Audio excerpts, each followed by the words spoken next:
Hello everyone and welcome to today's Q&A. I'm actually doing this from a train on the way to Glasgow. Then we're getting another train from Glasgow to Fort William. It's going to be a long day, but basically we are walking the national three peaks. So Ben Nevis, Scafell Pike and Snowdon in under 24 hours. So we've got to get ourselves up to Fort William, get a good night's kip and get up early and go and do it. We're meeting my bestie Jenny up there as well, and I've dragged her into it too. So Will and Jenny absolutely love me right now. But no, I strongly believe that it's really important to have a focus and to have a challenge, whether that be, the challenge is to fit your three workouts into your busy week, or whether that be, okay, I'm going to do my first 5k, or whether it is I do my first half marathon, or whether it's I'm going to walk the peaks. Whatever it is, I think it's really good to have that focus and have that aim and just go for it. It's a bit easier putting them up like yourself. If you hear background noises, I am on the train, so right, let's go for it. Question 1. May I ask please, Lorna, what class can I do to help me with my posture? I struggle because I've had back problems and first thing in the morning I'm very bent. Please can you help? I dread becoming an old woman and bent over like some poor old ladies are. I'm 51, I've got to sort it out. Help. Of course I can help. Now, the best class you can do for your posture is Pilates, because Your listener that you took up a second off, I'm just setting your back seat. Just by myself, one there. just letting those guys finish their conversation. Okay, they've walked past, great. So the best thing you can do is Pilates, because it works your powerhouse. It works all the way around your core. So it'll work your six pack, your rectus abdominis, it works your obliques, which are the muscles in your sides, into your back, your glutes, your legs, which are big core stability muscles. So it's really going to help with your posture. Not just that, Pilates, there's a lot of rotation, there's a lot of twists that also help to mobilise your spine and help to mobilise your joints, like your hips. There's a lot of flexibility work in there too. So it's actually really, really important for your posture. And I think it's a really important class anyway. I think it's important for preventing injuries and keeping a strong core. Like, you need a strong core for absolutely everything you do, even just really random things like picking up a heavy bag or picking up your child or your grandchild, and just random day scenarios where you actually just need a strong core. Even use your core to stand up and sit down. I know that sounds crazy, or get up and get out of bed. So Pilates is absolute number 1. Number 2, if you find that you're quite stiff, so you mentioned feeling really quite bent over in the morning, you might just need to release your back a little bit and mobilise some more. So I would be looking at doing some yoga, and if you go onto On Demand and type into the search bar, back or release or something like that, it will come up. And we also do some nice back stretches as well, if you've not got very long, like 5-minute back stretches that you could get on, and also hip stretches, because if you are finding that you're bent forwards, it might be that you've got really tight hip flexors as well, so it might be worth doing some hip mobility. So there you have it, with Pilates and yoga. But I'd also be looking at doing strength in general, so strength like using a barbell, like our stronger classes, or hand weights if you've got them. So just overall strength to support your back and to support all the muscles that are going to support your spine too. And then it is just a case of being really consistent with it and making sure that you're doing it on a regular basis. So I'd be looking at doing Pilates at least a couple of times a week if you feel like you're in this scenario right now, and then at least a strength exercise. I know who this person is, and I know you're active in general anyway, so I'd be looking at really working on strength, core and mobility to support what you're already doing too. Of course, a bit of cardio is important as well, but as a priority right now, with that in mind, that's what I'd be looking at doing. So I hope that helps. And also, I think it's a case of being more mindful when you are doing your exercises and just thinking about, okay, what muscles am I engaging right now? What can I feel? What is actually working for me? And the classes, where you think, oh, okay, I actually feel so much better, or you wake up the next day and you're not as stiff, put them in your favourites so you can do them again and go back to them. Okay, question number 2. Hi Lorna, I'm doing more regular exercise, but the main area I want to reduce is my tummy. I have quite a pouch from 2 cesareans, being overweight and menopause. any tips that I could try or specific exercises? Okay, so in terms of reducing fat in the tummy area, it's not actually possible to spot reduce. So fat spot reduce, that is where you choose a part of your body and say, I want to lose fat from there. You can't do that in particular, but what you can do is do it overall. And it might not be the first place that it comes off, but it will happen. And the way that you do that is, well, a couple of ways actually, and I'm going to elaborate on this too, but basically in a nutshell, what you want to do is put yourself in a bit of a calorie deficit, so a moderate calorie deficit. That is where calories out are greater than calories in, and to do that, it's going to mainly come from your diet. If you try and gain a calorie deficit just through exercise, you'll end up being a hamster on a wheel and just getting completely burnt out. So we exercise for strength, to improve your core strength, and for longevity, for your heart health, for your lung health, for your mind, for your mental capacity, for your mental well-being. And then the diet is going to be where we just put ourselves in a moderate calorie deficit, so just reducing the portion sizes a little bit. And then you'll find that alongside that, with a few other things I'm about to talk about, plus doing your exercise, the tummy area will reduce and it will get more toned and it will get stronger. It's just a case of being patient and being very consistent. So here's what you need to do. Number one, make sure you're having enough protein. So you want to kind of base it around, if you take your weight in kilograms and times it by about 1.5 to 2 if you're a really active person, minimum is 1. So say, for example, if someone weighed 60 kilos, you'd want to be looking at trying to aim for around about 90 to 120 grams of protein every day, spaced out throughout the day. And as a minimum, like bare minimum, about 60 grams. It's easily attainable. You can do it if you spread it out through your day. Then secondly, you want to be creating a stimulus for the muscles. So if you're wanting to improve your core strength, I would get yourself on some Pilates, but I'd also be doing all-round strength, because you mentioned there that you are menopausal. Now, this goes for everyone. Strength training is so important. It's so important for your bones, it's so important for your muscle, and also to get that toned look, that lean, muscular look, you must be doing strength training at least a couple of times a week. And it gets even more important as we get older and we hit the menopause, because we want to keep as much muscle mass as possible, not just for kind of how you look and for the muscular tone and all that, but because of your BMR, which is your basal metabolic rate. The more lean muscle mass you have, the higher your metabolism, and therefore the more calories you burn at rest.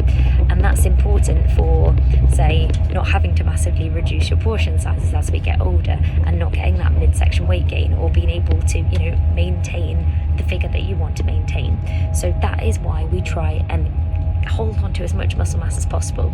So to do that, we need to be working the muscles, and I would do that in terms of Pilates for core, and then I'd definitely be getting on a couple of strongers, using a barbell. Barbell is better than hand weights because you can get more weight on there, you can create a better stimulus, or say hit with weights or something like that. Body conditioning is actually also really good, the booty band class. So I'd be doing that at least a couple of times a week. Then eating adequate protein so your muscles can repair themselves, and also eating that amount of protein is going to keep you satiated, it's going to keep you fuller for longer, which is important, because if you do have to adjust your portion sizes slightly, you don't want to be getting hungry all the time. No one wants to be hungry all the time, so you got to look after you. So we're creating a stimulus, we're eating adequate protein, you're making sure you're staying really hydrated, super hydrated, and that can also help with bloating. So bloating is a really common thing in the menopause as well. So because of the decline in estrogen, quite often the food, it goes slower through your digestive tract, so it starts to ferment while it's in there, which is why you get that real bloating and that real gassy feeling. It's because it's not moving through as quickly. So making sure you're staying super hydrated, and alongside that with the bloating, you might find that due to all these changes in hormones, that you're not digesting particular foods in the same way as you used to. So I would keep a little diary, and I would track the foods that kind of sit well with you, you know, where you feel good, where you feel energized, you feel refreshed, and the foods that don't sit so well with you, where you're feeling sluggish, you're feeling really gassy, you're feeling really bloated, and try and keep a track for a few weeks. Again, patience is key. This isn't going to be an overnight fix. This is going to be something that's going to take a while. Make sure you're getting adequate rest. You know, that is also really, really important. And making sure that, you know, you're allowing yourself a little bit of what you want to, but mainly nourishing your body and managing your stress, because that doesn't help anything. That doesn't help anything at all. It doesn't help the way that we feel in ourselves. It doesn't help with bloating. It doesn't help with sleep, and therefore it doesn't help with our food choices. So that is what I would do. And if you stick at those things consistently, you will find that you will lose the fat in the tummy area. Work the muscles, eat adequate protein, hydrate, make sure you're staying hydrated, keep a little track on what is making you feel bloated, what is sitting well with you, what isn't sitting well with you, manage your stress. They're the top tips that I would have for being menopausal, if you're feeling a bit overweight, and if you're wanting to reduce fat in the tummy area. That is what you need to do. And if you read any marketing things that say, do this and you will lose 3 inches off your tummy, just don't believe it. It's full of rubbish.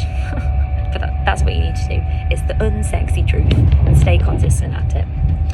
Okay, question number 3. Lorna, help. I've been stuck for about a month on 10 stone, 5 or 6 pounds, and I can't get through this wall. Someone told me if I'm constantly in a calorie deficit, my body gets used to it and it won't impact my weight loss anymore. Is that true? What would you suggest? No. It's not true. It's not true. Now, the thing is here, there's a few things actually. When you lose weight, at first, the weight tends to come off really, really quickly.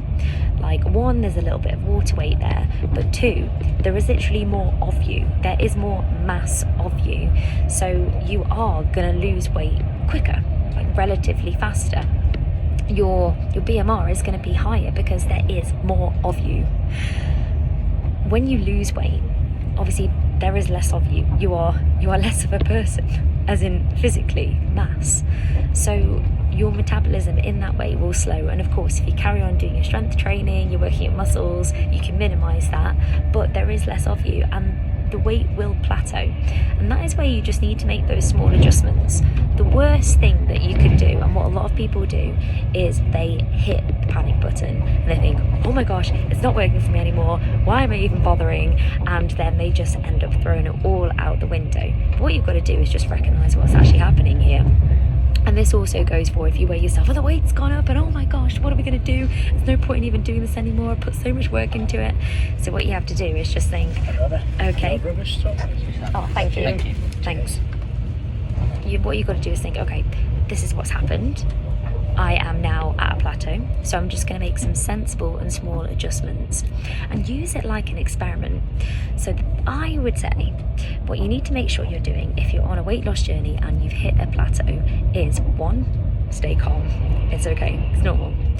2, adjust your portion sizes moderately, and the best thing you can do here is eat similar things consistently. So same breakfast pretty much every day. Like, I think I have the same breakfast every day, I'm not going to lie. I might change it up slightly at the weekends, but it's very similar. Then at lunch and dinner time, having pretty much the same thing, but maybe swapping your protein source out.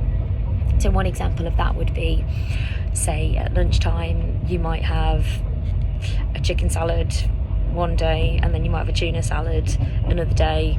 I'm not saying you have to eat salads, by the way, put a few new potatoes in there or whatever. Make sure you've got a carbohydrate source as well. But I'm just using it as an example, just switching the protein out but keeping everything else exactly the same. And if you do that and say, you've got your 3 meals, you know where you are with them, and maybe you put a couple of snacks in there. So a fruity sort of snack, a high protein sort of snack like a Greek yogurt, something along those lines, or a protein bar or whatever. Just be careful with what protein bars you choose though. If you're not sure about that one, that could maybe be another question for the Q&A. So you know where you are every day. And if you have that day in, day out, then you've got something to go from, right? Now, I'm not saying that you need to regimentedly do this day in, day out, but pretty much, like, if you do this, you know where you are. So, and remember, this is just a temporary journey, right? So if you do this and you find that after 3 to 4 weeks your weight hasn't budged, then you can just keep everything the same but reduce your portion sizes by, say, 20%. Monitor that again for, say, like 3 weeks-ish. Has anything changed? Yes, actually I've started to lose a bit of weight. Okay, great. Let's keep going at this then. Just keep monitoring it. If you haven't, okay, right, maybe need to change things again. But in the meantime, you don't want to be saying, right, I'm going to do this Monday to Friday and then the weekend just having a massive blowout, because then you actually don't know where you are. So it is about being sensible and making decisions that are going to align with your goals, right? This is what I would do. I would also focus on strength training. You need to be strength training minimum twice a week. So it's getting on stronger, it's getting on hit with weights, it's getting on body conditioning. I would be doing that at least twice a week so you can maintain and maybe even gain some muscle mass. But like I said, we all want that lean, toned look, right? And if you do that, you can keep your metabolism higher. Because we don't want to be losing muscle mass. There's one, we want that toned look, right? It looks nice, it looks healthy, it's refreshing. But secondly, we don't want our metabolism to take a nosedive. So because then we're gonna have to reduce our portion size even more, and we don't want to do that, right? So you want to be maintaining your muscle mass, and of course, for more than that, it's for health purposes. It's for looking after your bones, right? So you want to be maintaining your muscle mass, and you also want to be making sure you're eating consistently, so you know what you're doing. And thirdly, making sure that you're having enough protein. And I said this before, but it's really important to have the protein, 1, to make sure you're repairing your muscles properly, and 2, to make sure that you're keeping satiated, so you're not getting these horrendous hunger pangs. And I would say everything you do, just treat it as a bit of an experiment, and don't get too hung up on it, because when you do, and when you hit the panic button, that's when things kind of go out the window. And also, don't forget that sometimes as well, when you are on a weight loss journey and then you go from not doing much exercise and you start doing exercise and you're building muscle, the scale doesn't tell you the whole picture. Like, the scale weight may have not really moved much, but your body shape might have changed quite significantly. So if you find that you're getting hung up on a scale weight, just remember that it can't tell you how healthy you are. It can't tell you how energized you feel. It can't tell you how you're showing up at work and with your friends as a happier person. It can't tell you how healthy you are internally. It just isn't a great measure. It's all right to go from, but it's not a great measure to tell you about you and your health and your well-being. So if you find that you are getting hung up by a number, I would consider throwing the scales out, and I would consider keeping track of how you feel, how you're sleeping, how things are going with your exercise, and taking progress pictures, say, every 6 to 8 weeks, just in your underwear. Keep them for you, or you can share them out or whatever, but just so you have something to go from and you can actually see your progress over time. And I think that's much better than a number. Like, a number doesn't define you, you're not a number. So that's my tuppence on that one. If you hit a plateau, just making moderate changes, making sure you've got enough protein. So like I said before, take your body in kilograms. I'd times it by 1.5 to 2. I would also make sure you're strength training at least a couple of times a week, and any changes that you make, just say reducing the portion sizes by about 20%, and just being sensible with your choices. And if you're really, really stuck, also make sure you let me know so I can help. Anyway, gang, I hope that was useful. Juliet did mention she was going to ask a similar question about the toning the tummy. Okay, so I feel like we've gone over that one, but any further questions on that, just let me know and I can elaborate a little bit. But I hope you all have a wonderful weekend. Think of us when we're going to be climbing those mountains in the rain. Oh my gosh. And I will see you bright and early on Monday morning for Yvonne's Choice, which is yoga lattes. And I think that's going to be a really nice, calming and refreshing way to start the week. So I will see you all there. And oh, don't forget as well to get yourself booked on the August social. It's going to be like an outdoor sort of no equipment circuits boot camp type of class, but nothing serious. It's going to be really good fun. So get yourself booked onto that. That is the 12th of August, and I will see you all soon. Have a great weekend, squaddies. Bye.